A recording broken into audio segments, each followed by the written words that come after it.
Hi guys, welcome to TFF's TV. We are back again with the latest gossip. Nyaya dziri kupisa dziri kutendera pa social media. Tadzoka zvekare Chatunga Mugabe achinyomba Holy 10 adedzera kuti iwewe kudai wanga usina send flow kana kuti Michael Marks kudai uri useless because I am a vocalist. Anyora kuti pa Twitter pake 2022 Holy 10 was carried by send flow. 2023 Holy 10 was carried by Marks.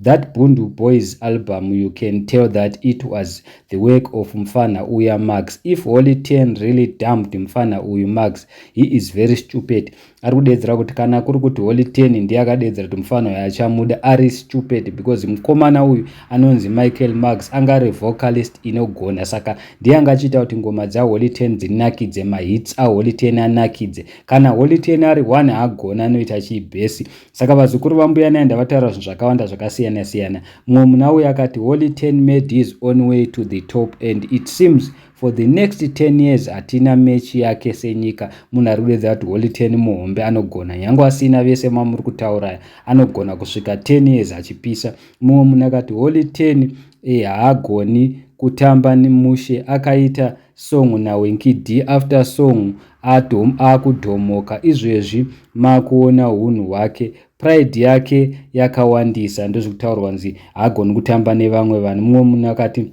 warasika young man achireva Chatunga.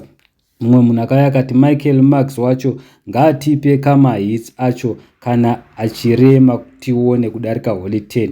Mumwe munhu akati facts apa Chatunga utaura chokwadi. Mumwe munhu akati point Chatunga unogona, uri kuonesesa. Mumwe munhu akati if he make hits from his next project, I will forever respect him. Mumwe munhu adedzera kuti Holy 10 wa Michael Marks akangoita mahits achishanda ega ndomurespecta forever. Nashadaya uya wakataura akati Zim hip hop, I take my statement back, this Marks guy is something. Vamwe vakaita munyama vane tumvana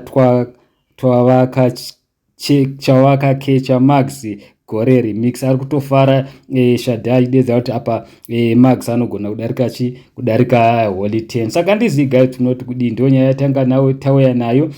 Chatunga ari kudedzera kuti Holy 10 akabhaiza kuti audze Michael Marks kuti tisashande tese kudai ainaye Mfana uyu because ngoma dzakawanda Holy 10 angachirova dzima hits aine Mfana yeyu kana kuti aina na send flow. Saka ndizi guys tinoti kudi asi vamwe vazvikuru vambuya naenda vazviramba vadedzera kuti Holy 10 anogora ari ega, nyange asina vapfana vese vamuri kutaura.